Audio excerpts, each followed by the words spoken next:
I just want to thank you for taking a moment, and I want us all to really come together over this video because it is time for us to heal. It's time for us to heal. You know, that's what everybody keeps talking about, healing the nation, right? Because right now everything's a mess. Everything seems to be like being ripped apart, you know?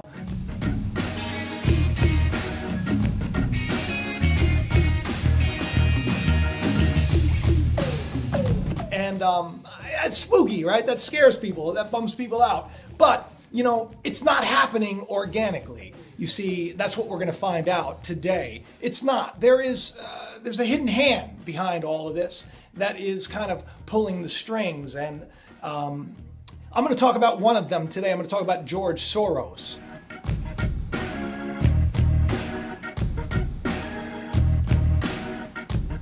And this is a guy that has toppled the economies of countries, a very powerful man. And you're going to find out some stuff about him today that you didn't know before.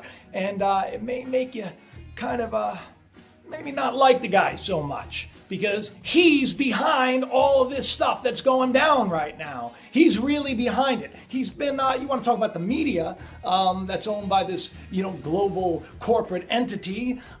It's the media stoking the flames, and it's the hidden hand behind basically sending out texts and email blasts and tweets and this, that, and the other thing to get everybody to come together and fight each other. That's right. It's a divided nation, divide and conquer. I've been talking about this a lot. I've been talking about how, you know, if a kingdom is divided, it falls. I've been sharing that a lot. And this is not something that the elite don't know about. They know it all too well. And that's what they want. They want us to fight each other. They want us to tear each other apart. They want it to get worse so that they can kind of crush it and get us all boxed in and control us and get us asking for it, saying, please, please, you know, control us even further and take away more of our rights because it is madness and I'm so scared. But there's no reason to be scared, right? Because we haven't been given the spirit of fear. No, we've been given the power of peace and purpose and hope and love. And today, you are going to find out how we can put that into practice each and every day, and we can get over this anxiety of all this nonsense, while also finding out that these people behind the scenes, well, I'm on to you. Buckle up, people, because it's going to be one heck of a ride.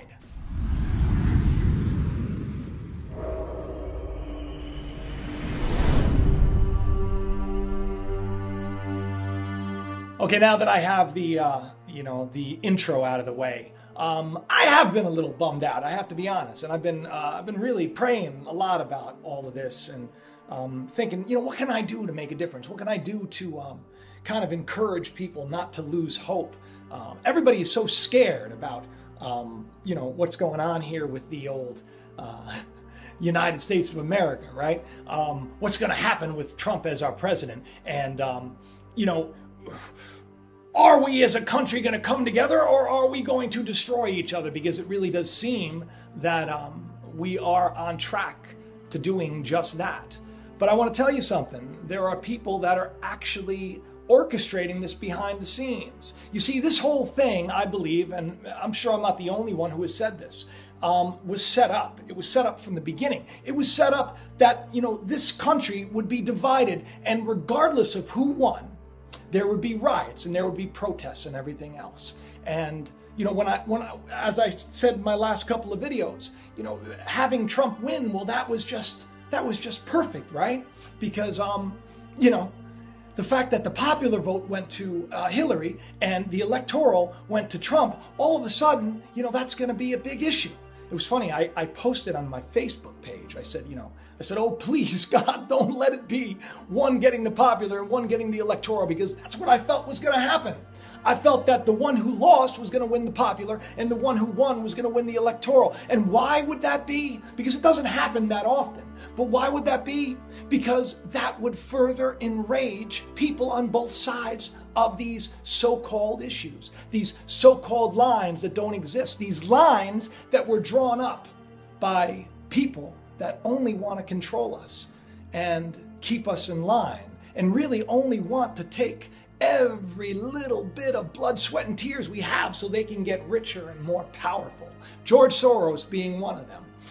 But before I get into all that stuff, which I found out, I want to get into something really kind of interesting. I didn't talk about this in the intro, but you've all heard of backmasking, right? You've all heard of music, songs played backwards, and there were secret messages, right? Well, there is a movement that states, basically it's like a psychology, if you will, that the subconscious mind, the unconscious mind, the power behind, the conscious mind, basically will orchestrate words so that the real meaning behind the words is hidden in reverse. Now, I'm not saying that that's the case, but I am saying it's fun to think about. And it's kind of fun to dig into what Trump is saying and what Hillary was saying, because we all know that Hillary has been tied to some spooky stuff.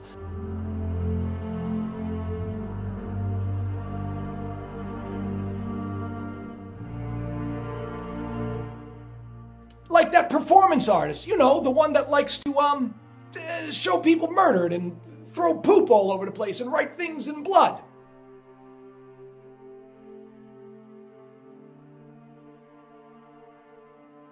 Yeah, the spirit cooking. You've heard about all that, I'm sure. Well, we know that Clinton's attached to all that stuff, right? So a lot of people say that she is a Satanist, okay? Like she is a Freemason, right?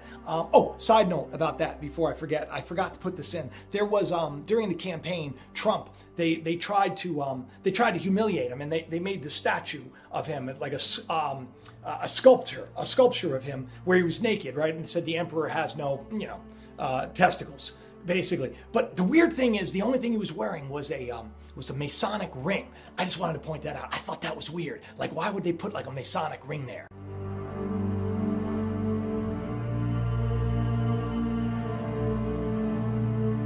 Who knows, right? Kind of cool. But he's probably connected to him anyway. They're all friends. We know this.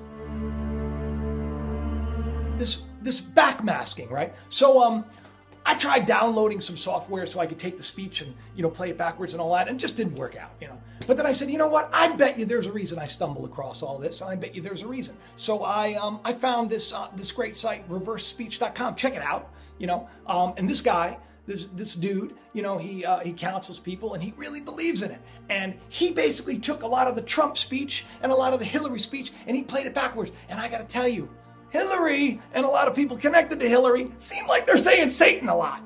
It's catastrophic in certain ways, but she wants to go to single payer, which means the government basically rules everything.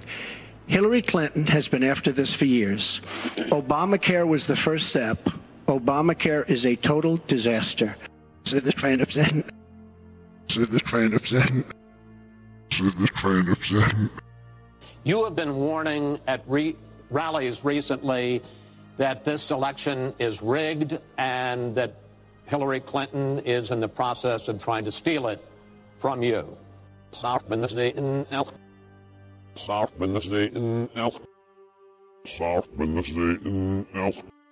Hillary Clinton is listening to the scientists who tell us that if we do not act boldly in the very near future, there will be more drought, more floods.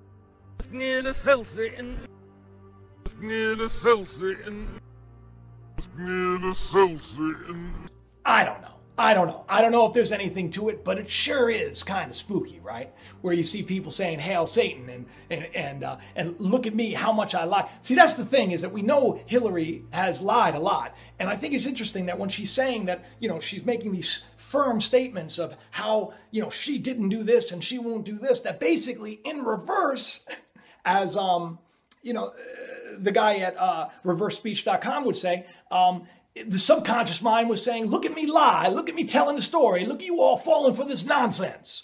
It is important that we not reverse marriage equality, that we not reverse Roe v. Wade.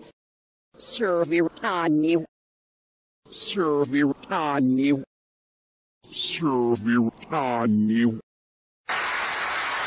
you know what? It also matters when he makes fun of people with disabilities. Calls women pigs. And I'll scam you. And I'll scam you. And I'll scam you. The young people in America today are the most open, diverse, and connected generation. I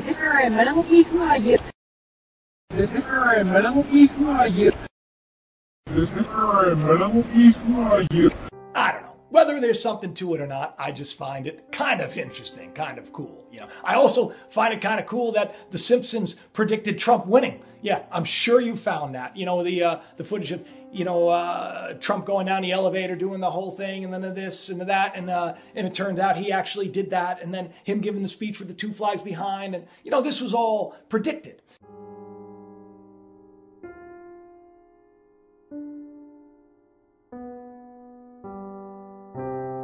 Now, I believe there's a reason for that. You know, some people say that it's, you know, the creator is a high Mason and is connected to the Illuminati and all that. And that may be, you know, I'm not doubting that. There's a lot of, you know, a lot of satanic stuff that is put into The Simpsons that I'm not really a big fan of. I'm not actually a fan of the show at all, to be honest.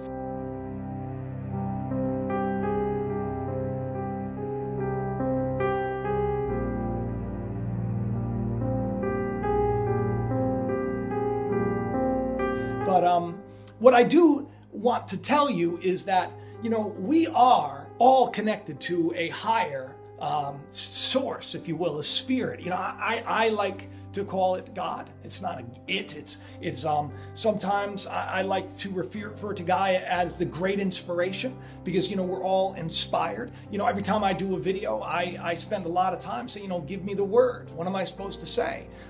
Because, I mean, this is all I want to do with my life, is somehow inspire people. I want to make this world a better place. I want to be a part of a positive change. I want people to have peace in their life and joy in their life, because I know from experience, I've suffered. I've been through hard times. I've lost everything. I've been sick. I'm supposedly sick now as I gimp around with my cane.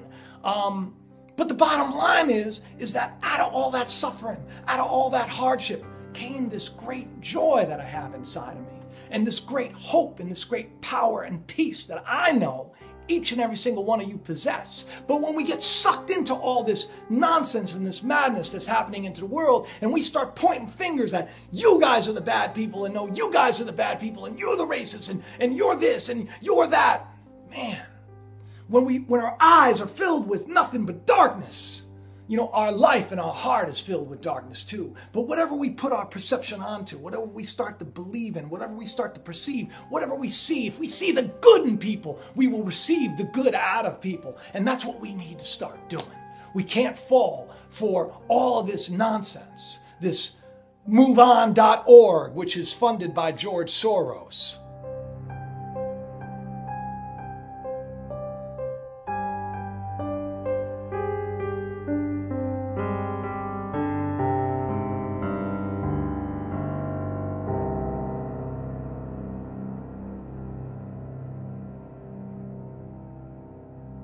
You know, these people, they make it sound like they care about the everyday man. They make it sound like they really care about them. But this is all a big show. It's all a ploy. All trying to work you all up. Get to the streets. You got to fight. Even Hillary's speech talked about fighting, you know, when we should be talking about unity and coming together as a nation. We should be talking about love and peace and making the world a better place for our children. But all we hear on the news is, oh, Trump this and rioters that and protesters this. And I'm not on either side of the coin, people. You know, I'm trying to walk that middle way, that path right down the middle. I don't want to get angry at somebody because they have different beliefs. I don't want to hurt somebody because I believe they have hurt me. I want to hug them and give them a big high five and say, hey, man, and hey, ladies, let's come together. Let's work together. George Soros was interviewed. And, you know, this guy, let me tell you a little bit about this guy, okay? When he was born Jewish, and he was sent to live with, you know, a relative and he was pretending to be a Christian, so, you know, he would escape, you know, the Holocaust. And the irony here is this guy, he was involved with sending people to camps. I mean, he was 14, he was a kid, he probably had nothing, you know, he really wasn't behind this, but he was there when his relatives were taking property from the Jews and were, you know, tattling on them and sending them off to be put in chains and become slaves. And this is the way this guy grew up. Now, it's no wonder that he doesn't believe in God, and he says he doesn't at all. But this is a guy that moves markets just by saying things. In the last 2 years, you've been blamed for financial collapse of Thailand, Malaysia, Indonesia, Japan, and Russia. All of the above. All of the above. Yeah. I am basically there to make money. I cannot and do not look at the social consequences. Whether I or somebody else does whatever is happening in the markets, it really doesn't make any difference to the outcome. I don't feel guilty because I'm engaged in an amoral activity which is not meant to have anything to do with guilt. As a competitor, I've got to compete to win. As a human being, I am concerned about the society in which I live. It's one person who at one time engages in amoral activities and at the rest of the time tries to be moral. People put so much faith in this guy's words and that an entire economy of a country, or in more than one country, will fall because of him. Russia being one of them, where he supposedly wanted to make things better. But, you know, he's behind this MoveOn.org. He was behind Black Lives Matter. And so when, you know, when President-elect Trump was announced, the very first thing they did was they started sending out posts and petitions, and they tried riling people, and they told people, this is where you need to protest. And at this time, this is not a grassroots thing, people. The media, even CNN, right? I posted this. There was, you know, this guy, he was outraged, and you could just tell that it was an act. You know, maybe he's a little upset, but he really was laying it on thick. And the host of the show said, oh yeah, he was with me, and he's a cameraman for us.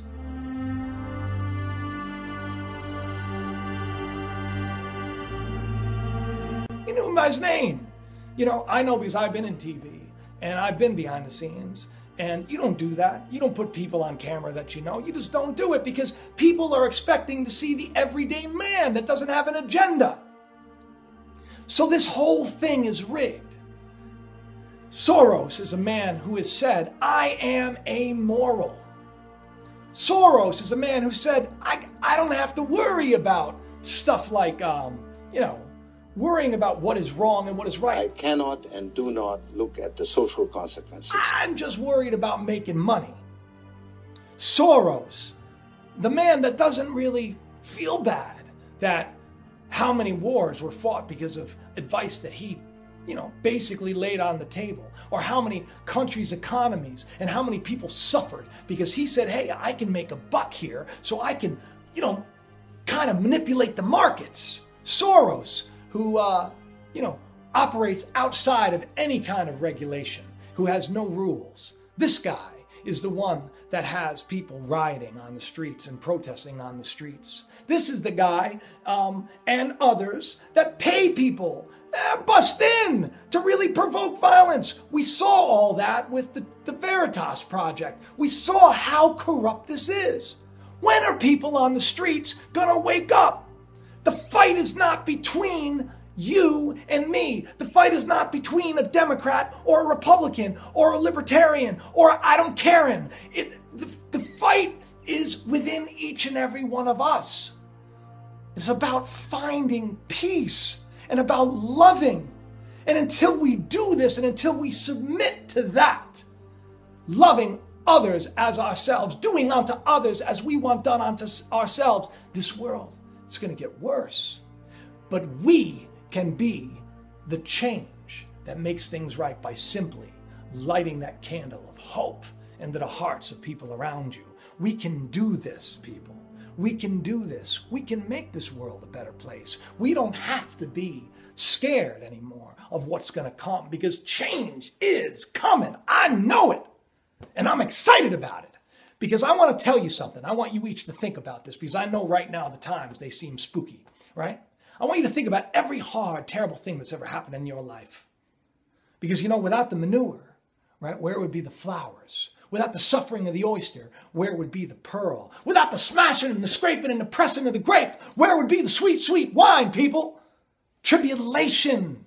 We all are going to have it. And right now, the world on a whole, it's shaking, it's quaking. But something beautiful is going to come out of it. Every hard time that you've been through, every terrible thing every loss that you've had has brought you to right here, right now. And if you're hurting right now, I'm telling you, it's going to get better. And something beautiful is going to come out of it. That's why you need to embrace it. You need to understand that these fiery trials that we go through in life, that the glory of what's going to come out of it is incomparable. We can't compare these hard times with the beauty that is going to come. And I'm telling you, beauty is on its way. It's time for us to take all that hardship, right? It's just like when you're working out at the gym. You know, you got to add weight. You got to add resistance if you want to grow. And we are all growing together. We're going to be huge by the time all this nonsense is over with. I love you guys. I want to thank you all for taking the time. And I want to ask you all to do me a favor and just show somebody some love. You know, smile to somebody that you haven't smiled to before. You see somebody in line and they're grumpy, just give them like, hey, how you doing? How's your day? I hope you have the best day ever. Do some stuff. Do something that's going to make this world a brighter, better place. Because I'll tell you, the brightest person in the room is the one who smiles and the one who's filled with hope and life. And we need to basically send that into the world, you know? And I want to be somebody that inspires you to do that. So I hope that you don't let these gabillionaires, these immoral, amoral, terrible, just selfish, greedy monsters that are behind the scenes. You know, we got to forgive them too, right? Don't let them manipulate you any further. Take a moment to turn off the TV. And if you see some kind of a terrible thing, you know, remember that if there is one bad apple in the bunch that's saying bad things or doing bad things, it's not everyone. So don't focus on the ones that are hurting and the ones that are broken and the ones that are making mistakes. Focus on sending a message of love and hope and peace to them so they can join the rest of us up here in the clouds of glory and love. And I love you all.